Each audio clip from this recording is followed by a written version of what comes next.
Hey everyone, this is Dave Dubeau here with another episode of the Property Profits Real Estate Podcast. Today we're doing an investor spotlight with Mr. Keith Makse, who is a real estate entrepreneur from Kitchener, Ontario. Keith, how are you doing today? Oh, I'm great, Dave. Thanks for having me here. I really appreciate it. Well, I'm glad to have you on the call. So Keith, let's start at the beginning. How long have you been doing this fun, weird thing called real estate investing? So I'll back this up to the financial impact that we had here in Canada in 2000. There was 2008, all this fun stuff was going on in the US. Well, I had a business, and in 2010, I was actually holding on. I've been developing video games for 20 years. And at that time, I had my own studio, and I was holding a contract with a US based publisher at the time. Unfortunately, they got hit by the financial impact. I did too. So at the end of 2010, I went from a thriving video game business to having to close my doors. All my eggs were in that one basket. Yeah. And I was moving out of province to go work for another company. And that's when I realized that, if I actually own my own home and have somebody rent it and pay the mortgage down, I'm going to be much better off in the future. So I would say in 2011, I was able to get my first tenant in shortly after I left out of the province. And fortunately, that was for the home you already had, correct? Yeah, that's right. Hold on to it. Yeah. Yeah. And then, life got really busy, young family and so on. And then I would say I got back into it in 2018.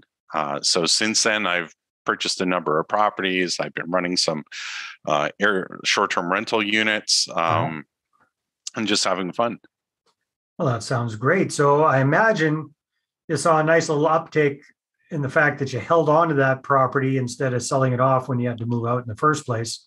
I imagine you're pretty happy you made that decision. Oh my goodness. I mean, I've been holding it for I bought it in 1999, and just already I saw how much it appreciated in that time. Well, now it's more than tripled in value since that point. So I'm super happy with where it is. So besides that, what do you see as for Keith, what is the big appeal to real estate as an investment class? Well, I think with real estate, it's the fact that you have so many profit centers. You have your mortgage pay down, you have your appreciation and cash flow. And to me, one of the things that there's not enough of, there's a lot of real estate opportunities where people are like, oh, I'm getting $100 a door, $200 a door, $500 a door even. And 500 is a big number for some investors. And I'm thinking that's nowhere near good enough for me. I need to go much higher with that. So I think all of those are great, but the cash flow, that's something that has an immediate impact. And the more I can get now is less I'll have to get for the future, and more I can do with and reinvest all of that.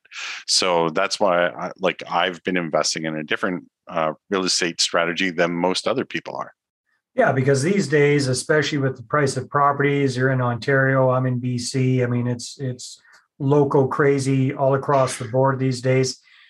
So what are you doing in order to maximize cash flow, seeing that, typically, unless you bought the property back in 1999, it's tough to get a single family home, especially that's going to cash flow these days. What unique way have you found to make that happen? Yeah, so I think there was a rise in popularity a couple of years ago with Airbnb and doing short-term rentals. Yeah. And then obviously COVID hit. We've had a number of people who had to shut their doors overnight. People were doing what was called Airbnb arbitrage, where they would rent a space, fill it up with furniture, and then re-rent it onto Airbnb and any other short-term, like subletting type thing. That's exactly it. Yeah. And they would profit the difference between all their expenses and the revenue that they had coming in. So it was a great way to make money. And some of these people were making $1,000 a unit, $2,000. And I thought, well, where's the difference? I actually have a property I was converting into potentially a long-term rental, and I had already done a lot of investigation and research into short-term renting. So I decided, you know what? I'm going to take this one property here. I'm going to try it as a short-term rental. I have no idea what I'm doing, but I'm going to give it my best shot. Worst case scenario, I can turn it back into a long-term rental. Makes sense. Long story short, I launch it 1 week before the lockdown. I was in Montreal. I'm recognizing, oh my goodness, everything's shutting down slowly right now. People were starting to wear masks before masks were required. People were staring at each other like, don't you dare come near me. And I recognized like this is going to be a real challenge. Now, Airbnb had actually, prior to me launching, shutting down almost all of the listings around. And so I came in right at the perfect time. I got right in under the radar right after they lifted this ban. And in Ontario, we were allowed to still rent short-term rentals, provided that people needed a home. And so there were some restrictions. Looking at the restrictions, I was totally within the ability of running it when I was actually providing homes for people who didn't have one. For instance, my very first guest stayed for 3 weeks, and then they were waiting to go back to China because all the flights were canceled at the time. And so they were waiting to get a seat on a plane. And then the next guest that I had stayed with me for 5 months. They moved from the Philippines. They were waiting for their house to be built in Waterloo, just next door to Kitchener, and they had nowhere else to live. So it's like, well, I'll cut you a great deal if you come and stay with me. And we, it was a win-win situation for sure. They were paying down my mortgage. I was able to give them a place to live, and I weathered out that entire storm. Nice. So I was very lucky, very fortunate, and I recognized that. But in that time, I realized just how much I started making more and more money on this idea of short-term rentals. And so I really dove deep,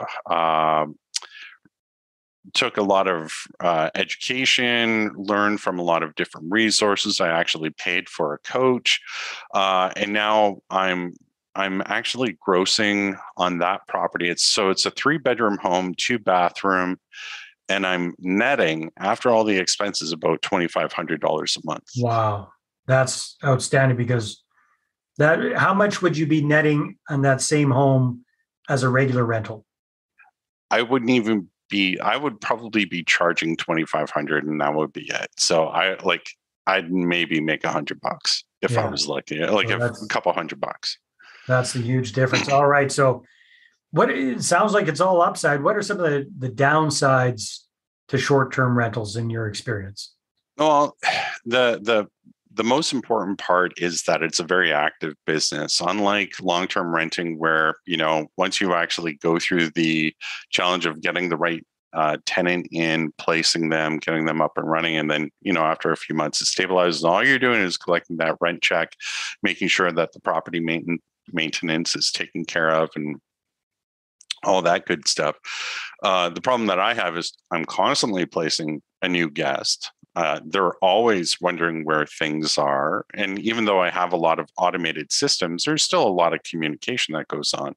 Right. I'm also always looking for that 5-star review. If I don't have a series of 5-star reviews, it's going to affect my ability to actually market on Airbnb and other platforms, where it's like, oh, your place is a little bit dirty.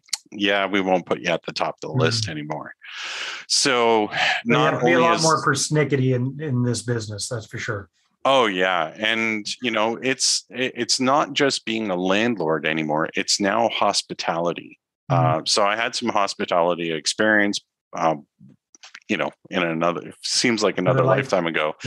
But yeah, it really does make that difference, having that hospitality background, to knowing that, you can't please everybody, but you can really do a lot to please a lot of people, and just making sure that you do whatever you can in order to get those 5-star ratings, as well as, having, if I have to give somebody even a bit of a refund, which I have done a couple of times, just to make sure that, they're happy, they recognize that they had a problem, I listened to them, and I was able to respond to that. That's great.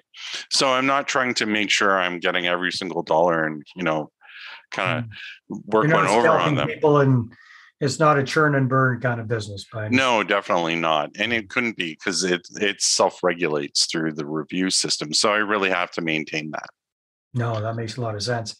So do you have a couple of properties that you're doing as short-term rentals at the moment, or just the one, or what do you have going right now? Well, actually, we have 6 right Wow, now. nice. Whereabouts? Yeah, so we have 1 in Kitchener, we have 4 in Waterloo, and 1 in Orangeville, Ontario, just north of Toronto. Okay.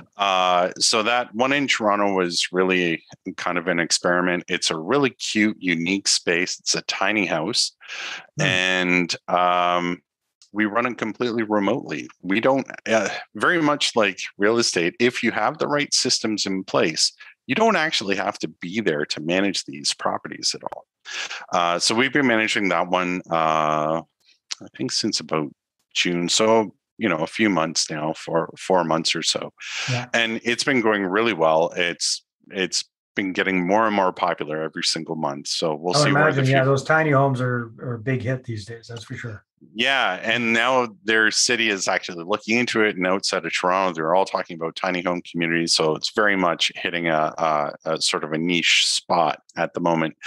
However, like, one of the things that we're also working on is moving outside of Canada. We're looking at expanding across Canada into a few different cities that we're currently focused on. We're also looking at some cities in the US and even down into the Caribbean. So we have boots on the ground right now today talking to us about some properties in Anguilla that we're looking at. Very cool. So Keith, you've been around real estate for quite some time now. You've got a background in technology. You're obviously a very sharp guy. You've got a hospitality background as well, which lends itself beautifully to short-term rentals. What would you say is your unique ability or your unfair advantage when it comes to real estate investing? Yeah, I think it's the fact that with the technology that I worked with, particularly with mobile games, where it's really trying to dig down and find out exactly what that end user is looking for. And in my case now, it's what the guest is looking for. And bringing in the marketing, and I have all kinds of other digital tools to provide me feedback and more information on both the guest and the stay, and how my property is doing compared to other properties, and where I'm always managing, and it's just trying to maintain that top level service. So I think my background really lends itself perfectly into the short-term rental strategy. It's not for everyone. I mean, I actually stayed at a place this summer where the host was pretty rude. but it was great because nobody liked staying there, and he couldn't raise his prices very high. So I got to stay at a great place for a lot less. Put up with a grumpy guy for a couple of days, but got a good deal. Yeah. And the best part was I never even had to meet the guy. So, you can do these contactless check-ins. It's just a great system to do that. So I utilize all that technology, my knowledge of the hospitality industry, and being able to provide great service and really get a lot of great information that really feeds back into how we grow and expand our business in our real estate strategy. No, that's wonderful. That's wonderful.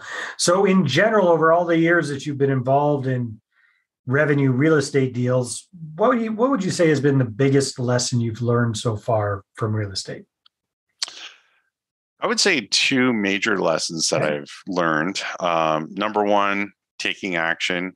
You can research all you want. You can educate yourself as much as you want, but without taking action, it's just entertainment. It's another form. I know many people who do that, and I feel very privileged that I have taken action, and it's made an impact on my life. And I also think that it's creativity, and looking at, you can look at all the problems that are out there, but to me, problems are just solutions that haven't been found yet. So looking for, how do I get around this hurdle or bypass this issue or this problem? Maybe a bank doesn't like the fact that I'm dealing with short-term rentals. Okay, well, how do I work with them? How do I work around that? How do I get these things done? There's always a way, and it just requires a lot of creativity and a lot of conversations. And I'm happy to do that in order to make sure that at the end of the day, like, this is my future, my investment. I'm going to take care of it, and hopefully I can help a few other people along the way too. Yeah, that makes sense. Now, one last question before we wrap up. Do you personally think that real estate investing is for everyone? I would say no. Mm-hmm. Why not? Yeah, the biggest challenge with real estate investing is that it does require that knowledge. I think anybody who can do it should, but I don't think everybody is going to be capable of taking the time to learn, to do what's necessary, to network with the right people. Not saying it's like a very niche group or anything, but putting up with the headaches of people who are renting. And obviously not everybody can get into real estate. We need to rent out to people who aren't. So right. those are also good reasons. Then again, some of those might also be landlords. You never know, right? Yeah, exactly. So basically, yeah, I would agree with you. It's not necessarily, I think everyone can benefit from real estate, but not everyone necessarily is geared up for being an active real estate investor themselves. Would that be fair? Oh, absolutely. And some, like what I'm doing, is more active than others, but still, even having a property. I mean, my first property, I moved out of province and I was running it. I had to learn all about creating a power team and how to run all of my systems when I didn't have any at all. Trial by fire. And fortunately, I came out with a positive experience. With a tan and not a burn. Exactly. Yeah. Awesome, Keith. So if people want to connect with you and find out more, what should they do? Yeah, they can connect with me. I'm on Facebook. My name, Keith Makse. Also on Instagram, keith.makse. And through Blue Ocean Property Group, our website for investors who are interested in having us manage properties for them through short-term renting and getting the benefits of all that cash flow. They can find us at blueoceanpropgroup.com. Very good. Keith, it's been a lot of fun. Thanks for sharing some of your wisdom. Yeah, thank you very much, Dave. I really appreciate this. All right, everybody, take care, and we'll see you on the next episode. Well, hey there. Thanks for tuning into the Property Profits podcast. If you like this episode, that's great. Please go ahead and subscribe on iTunes. Give us a good review. That'd be awesome. I appreciate that. And if you're looking to attract investors and raise capital for your deals, then I'm going to invite you to get a complimentary copy of my newest book, right back there. There it is.